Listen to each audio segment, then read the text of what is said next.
को नमस्ते, प्रणाम, सलाम, जोहार, जय हिंद। इसके पूर्व हम चर्चा कर रहे थे आइडियलिज्म, आदर्शवाद। अब यहाँ हम जानेंगे idealism and aims of education, आदर्शवाद और शिक्षा का उद्देश्य। आदर्शवाद और शिक्षा का उद्देश्य, हमें शिक्षा को आप आदर्श बनाइए और एक उद्देश्य बना के चलिए। निरुद्देश्य आदमी कुछ नहीं कर सकता है, उद्देश्य वाला आदमी बहुत कुछ कर सकता है। जो घूम रहा हो और बिना पर्पस का घूमता हो तो घूमते ही रह जाएगा, और जो पर्पस के साथ घूमता हो सफलता बस मिलेगी।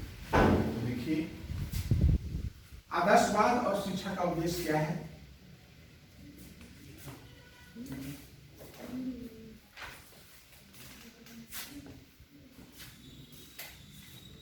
नंबर 1, व्यक्तित्व का उत्थान। निश्चित रूप से हम एक एग्जाम्पल के साथ बताते हैं। हम याद है रमातार बाबू करके शिक्षक हुआ करते थे पटना में। हम लोग ट्यूशन पढ़ते थे इंग्लिश का। तो दही चूड़ा का दिन होता है। तो दही चूड़ा के दिन में एक लड़का बोला कि सर कल भी ट्यूशन होता है कि ना रहते कल ट्यूशन, कल तो चुरा रही है ऐसा था, अबे कि ना अबे। यह बात बोली तो हमारे प्रोफेसर साहब बोले भाई अब मैं क्या करूं, हमारा विद्यार्थी ज्ञान में इतना दीन और हीन है। ऐसा बोले हम बोल नहीं पाते, इतना दीन और हीन है ज्ञान में कि मुझे शर्म आ रही है। अरे मैं किराए पर रहता हूँ, बगल में किराएदार वाले हैं, अगर वो लोग सुनेंगे तो यही कहेंगे ना कि यही इंग्लिश का प्रोफेसर है, इसके विद्यार्थी ऐसे हैं। अरे भाई नहीं इंग्लिश आती है, कम से कम खड़ी हिंदी तो बोलना सीख लो। अच्छा अब तो सुधरो। यानी कहने का मतलब है आप जैसे हैं, जिस लायक हैं, उसके अनुसार अपने आप को चाल ढाल बोल चाल एक्टिविटी बनाइए। व्यक्तित्व का उत्थान। इस एग्जाम्पल से आप समझ गए होंगे, अब आगे समझाने की जरूरत है। व्यक्तित्व का उत्थान में नहीं। अगला पॉइंट है आदर्श की प्राप्ति। किसी व्यक्ति का एक आदर्श होना चाहिए। आदर्श क्या होना चाहिए।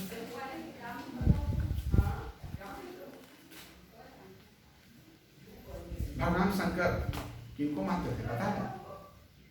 बताइए आप लोग हिंदू आदर्श वो विष्णु को। भगवान शंकर भी मानते थे। किसको मानते थे?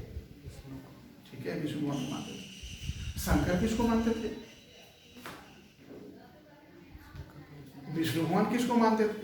शंकर को। और शंकर किसको मानते थे? एक दूसरे को शायद आदर्श मानते थे। जीवन में बेटा पढ़ाई पढ़ने से नहीं होगा, पढ़ने से पहले एग्जाम के साथ आदर्श बनना आएगा। जीवन में किसी को आदर्श बनाओ, माँ को, पिता को, गुरु को, या फिर जो आपको अच्छा लगा उसी को आदर्श बनाओ। और एक को मालिक बनाओ कि वो जो कहेगा वो हम करेंगे। अगर एक को तुम नहीं बनाया मालिक तो तुम दिशाहीन, विवेकहीन और ज्ञानहीन कहलाते हो। नहीं तो यहां क्या है? आदर्श की प्राप्ति। एक आदर्श, एक आइडिया होना चाहिए, एक विचारधारा का आदमी होना चाहिए। और हमें कोई लाभ भी, हम बुजुर्ग भी हो गए हैं। जैसे शंकर राम को मानते थे और राम शंकर को मानते थे। शंकर भगवान राम का पूजा कर रहे थे। पार्वती जी बोली प्रभु ये आप क्या कर रहे हैं, आप राम की पूजा कर रहे हैं? नहीं नहीं, वो मेरा जो है ना, मेरा इष्ट है। आपके इष्ट राम है, हमारे इष्ट है। भगवान विष्णु राम तो विष्णु को अवतार। तो अपने जीवन में किसी को मानिए, किसी को नहीं मानिएगा तब तो हम सब बेगाना हैं, हम पर किसी का अंकुश नहीं। बात मानने वाला व्यक्ति आप रूठ जाएं, किसी कारण से बगावत कर दें आप, तो आपको मनाने के लिए भगवान शंकर तो नहीं आएंगे पृथ्वी पर, इस मृत्यु लोक में। आपके जो सीनियर हों, आपसे जो समझदार है वही आएंगे ना। तो किसी की लाज और बात रखने के लिए भी आप अपने आप को बनाइए कि वैसा कोई आदमी हो जिसकी बात सदैव मान सके।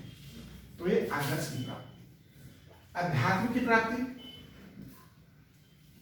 पूजा करते हैं, आप भी करते हैं पूजा? हाँ। काहे करते हैं पूजा? भगवान मिलते हैं, कोई मिलता है? आत्म की प्राप्ति के लिए, मतलब शांति के लिए, सुख के लिए। बस जो इसके पहले मैंने बताया आदर्श की प्राप्ति। लोग कहता है ना, वो गुरु दीक्षा ले लीजिए, क्या बोलता है? नैया पार हो जाएगा। किसी से गुरु दीक्षा मत लीजिए। शिव तो गुरुओं का गुरु है, शंकर भगवान गुरुओं के गुरु हैं, देवों के महादेव हैं, उसी को गुरु मान लीजिए। ओम नमः शिवाय मंत्र हो गया हमारा, दैट्स ऑल राइट। तो अध्यात्म हमको ईश्वर मिले ना मिले, लेकिन एक जरूरी है कि जब कुछ हम गलत करेंगे तो हमारे ये जो अंतरात्मा है ना, वो जवाब देगी कि तुम निश्चित रूप से गलत कर रहे हो, और शायद हमको गलत करते वक्त ये बचा ले, अगर आपके पास अध्यात्म की प्राप्ति रहेगी। ईश्वर मिले ना मिले बात की बात, हो सकता मिल जाए, अच्छी बात। नहीं मिलेंगे तो आपको इतना तो ज्ञान रहेगा क्या गलत क्या सही है, और जो गलत और सही करेगा तो उसमें आपको निर्णय करने की क्षमता की प्राप्ति हो जाएगी, तो आध्यात्मिक प्राप्ति। सांस्कृतिक विकास, हम जिस संस्कार में पले हैं, रहे हैं, पले हैं, बढ़े हैं, पढ़े हैं, हम उसको कैसे छोड़ देंगे? हमसे बड़े हमारे भाई हैं, हमारे चाचा हैं, हमारे चाची। जब आप आगे बढ़ते हैं तो आपके ऊपर बहुत लोगों का एक आसानित हो जाता है कि नहीं हमारा गांव से तो IAS बन गया, नहीं हमारा गांव से तो बहुत महान टीचर हो गए, आज खान साहब टीचर हो गए। लोग कहते हैं अरे नहीं अरे बाप खान साहब तो मत कहिए। तो होता क्या है, सांस्कृतिक विकास। आप जिस संस्कृति में पले बढ़े हैं उसको कभी मत भूलिए। कितने लोग गांव से पढ़ लिख करके आगे बढ़ जाता है और गांव लग जाता है तो गांव को भूल ही जाता है। मैं आज तक नहीं खोला, वहाँ भी स्कूल खोला, कॉलेज खोला, वहाँ आज वहाँ भी चल रही है।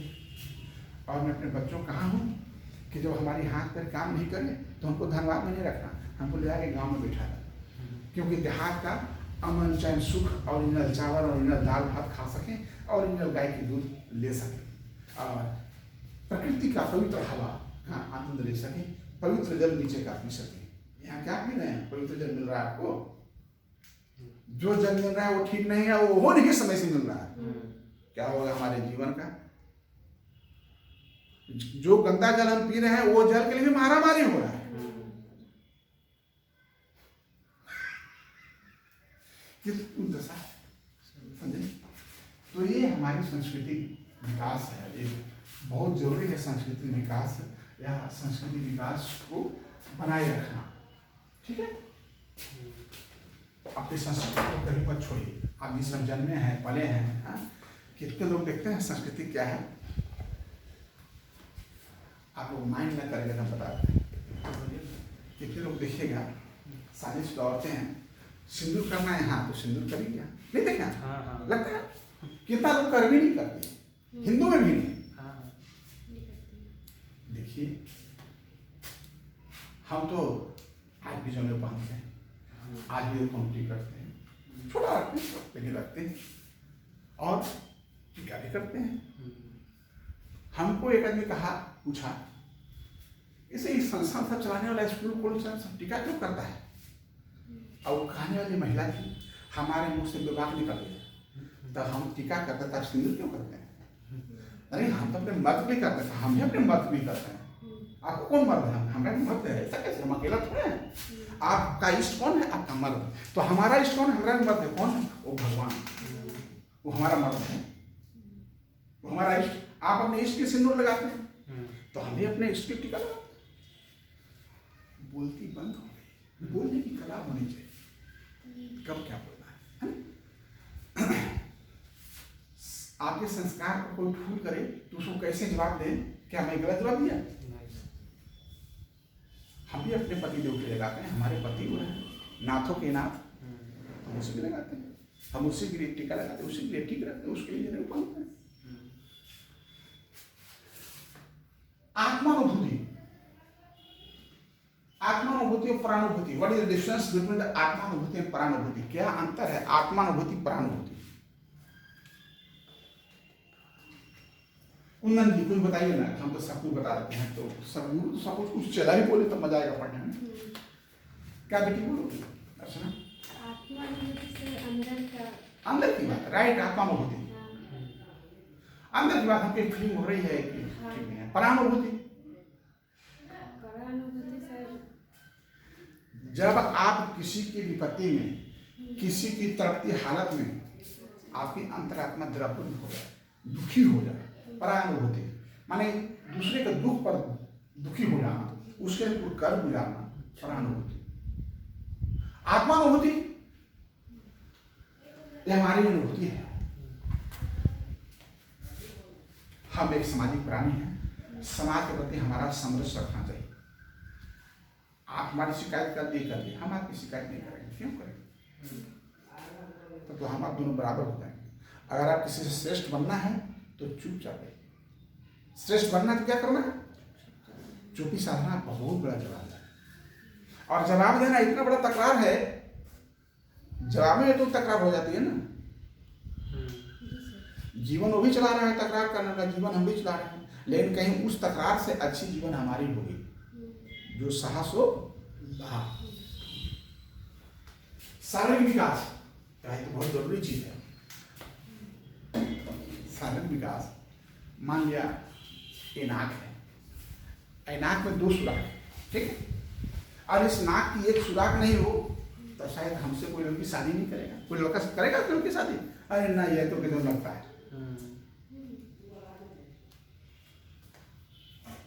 Example is very good, clear understand.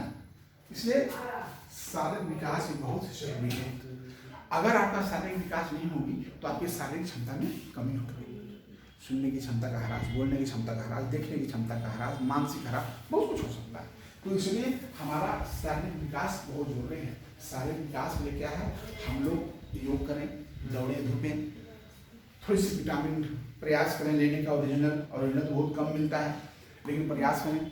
हम घर जाते हैं तो मार भात चोखा मजे से खाते हैं, और नहीं तो मोटका चावल, अरहर का दाल और आलू का चोखा, वो हरा मिर्च मिला हुआ, बड़ा आनंद आता है। तो यही जो है आपको शारीरिक विकास में सहायक है। और आदर्शवाद में शारीरिक विकास आपका नहीं होगा तो आदर्शवाद और शिक्षा का उद्देश्य का पूर्ति नहीं हो पाएगा। आगे क्या है? बौद्धिक विकास। खूब लंबा चौड़ा है, 7 फुट के हम आदमी हैं। हमारे यहाँ देख रहे बहुत सारे बौद्धिक दिव्यांग बच्चे हैं। जवान लोग आपके गेट पर बैठा हुआ है, गार्ड इंटेलेक्चुअल डीजे वाला है बैठा हुआ, ठीक है। आज ही की बात है, सुबह में देखा वो स्टाफ हाई लड़की तो कॉल भी बजाई, चुपचाप बैठा हुआ है। गेट खटखटाया, बैठा हुआ है। क्या है पूछ रहा है, क्या है, पहचान रहा है कि स्टाफ है, 2-3 साल से काम कर रहे हैं। क्या है? गेट खोलो।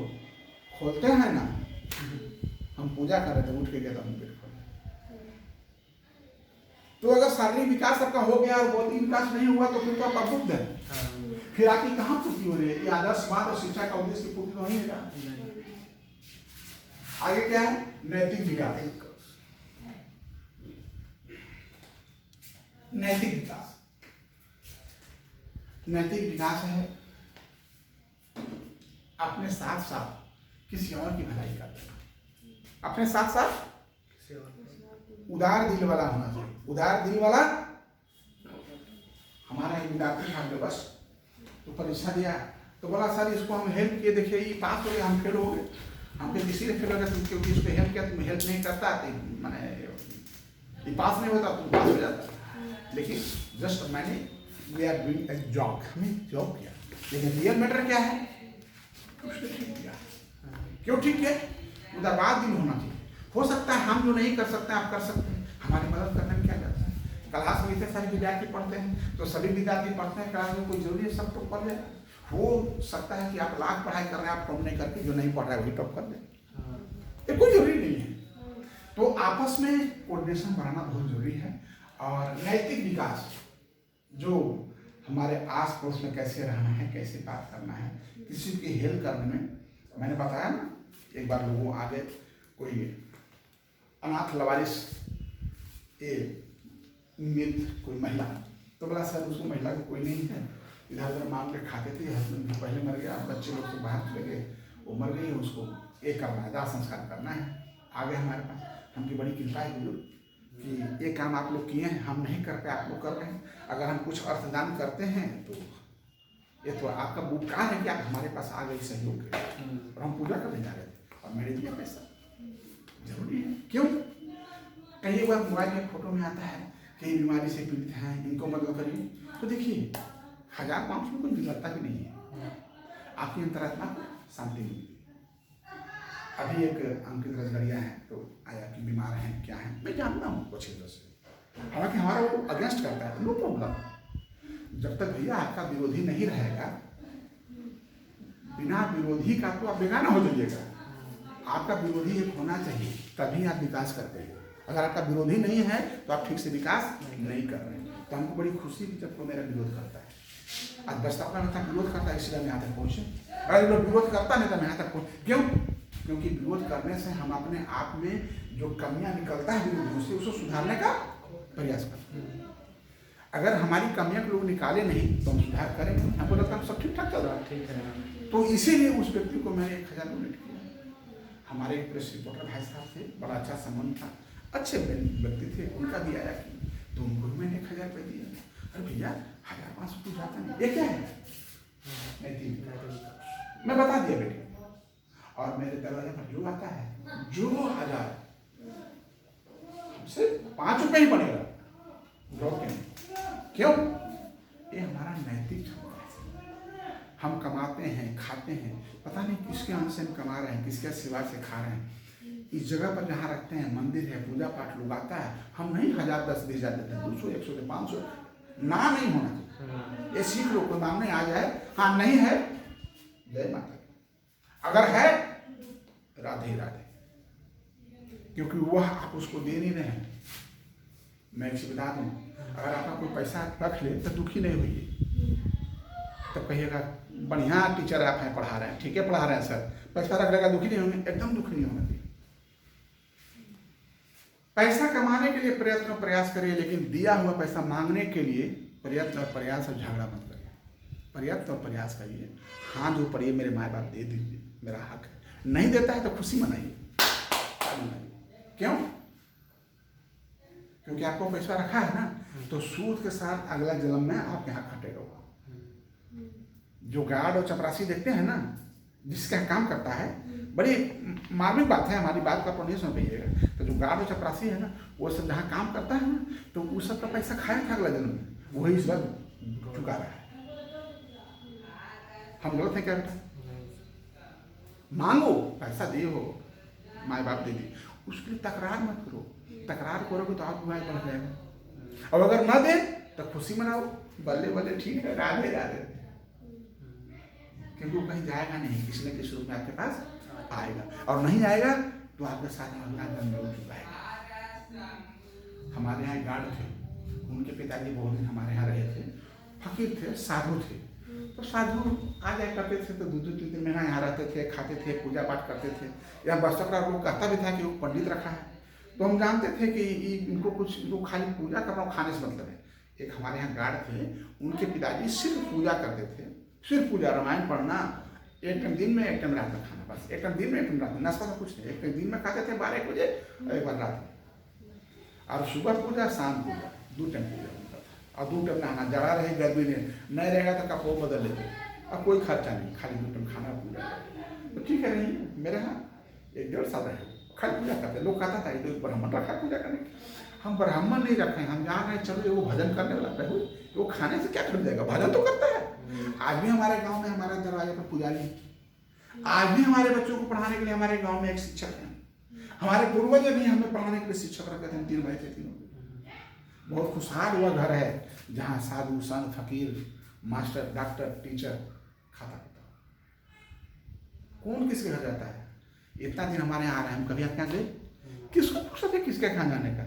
अगर आपके यहाँ गए तो बड़ी भाग्यशाली हैं, आपके यहाँ चले गए। कुंदन गलत बोल रहा हूँ? बहुत भाग्यशाली है। कोई किसी के यहाँ जाए तो भाग मनाओ, बड़ी भाग से मेरे यहाँ आए। हाँ नहीं तो यहाँ कौन किसका है? सब तो मस्त है कमाने में, सब व्यस्त है। जाने के लिए भी आपके हमको 100 रुपया 200 रुपया 150 रुपये का तेल चाहिए। चाहिए, हाँ। जब निमंत्रण आती है ना हम्म, तो निमंत्रण में जाता हूँ, वहाँ जाना है तो 200 रुपये का तेल जल जाएगा। और आज के डेट में 500 रुपये से कम क्या दीजिएगा हम्म, हाँ, आज के डेट में। अब जमाना 151 का चला गया, चला गया। 151 में 300 रुपये का खाना खिलाएगा, अब 100 दीजिएगा। बेचन मिलेगा। तो आज के ज़माने में 500 रुपये से कम नहीं, तो 200 रुपये का तेल दीजिएगा, 500 रुपये दीजिएगा। तो आप यहाँ निमंत्रण में जाएंगे तो हमारा 700 रुपये खर्चा होगा, है ना। तो हम क्या सोचते हैं, अगर हम चले गए तो आप मनाइए, प्रभु बड़ी कृपा है कि आप आ गए। मैं कुंदन गलत होता हूँ ऐसा ही। तो बेटा एक क्या है नैतिक विकास। हम कुछ चीज़ें जो पढ़ा रहे हैं ना वो हम बुक से आउट होकर पढ़ाते हैं। क्यों पढ़ा रहे हैं बुक से आउट होकर? क्योंकि एक किताबी क्रिया मत बनो, कुछ प्रैक्टिकल बनो। तुम किसी को पैसा दे दिया और उसे तुम लाठी कबूल करने जा रहे हो, तुम्हारा तो काम डिस्टर्ब होगा। एक तो तुम पैसा दिए अब दूसरा तकरार कर रहे हो, गलत ना। हाँ, प्रेम से निकालने का प्रयास, नहीं भी दे तो ताली मारो, राधे राधे, अलग हो। तो मेरा नहीं था, हमने किसी को दिया कुछ काम के लिए, जमीन लेने के लिए पैसा, व्यक्ति मर गया, भरी जवानी में मर गया। उसकी गलती नहीं, बोल रहा जमीन लिखा लो, लिखाने में पैसा लगता है। हाँ, जब मर गया तो हमारी पत्नी, हमको चिंता हुआ कि मेरा मोटा पैसा फंस गया। पत्नी बोलती है क्या चिंता कर, अरे क्या करो, जाओ फंस गया आपका पैसा, आदमी मर गया। तो बोली गजी बात करते हैं, चोरा लेगा तो क्या करिएगा? तो समझिए चोर चोरा गया, अरे वाह, शेर की बीवी शेर की बीवी, वाह, ऐसा परिवार होना चाहिए। सही बात है, चोरा क्या करिएगा? ठीक है, आपसे हम पैसा ठग लिए, हमारे पास आ रहे हैं लेने के लिए। अगर चोरा लेगा तो थाना में जाइएगा, रिपोर्ट लिखाइएगा, कौन दे रहे? तो संतोषम परम। मैं किस पर बात कर रहा था? नैतिक नैतिक विकास। जय हिंद।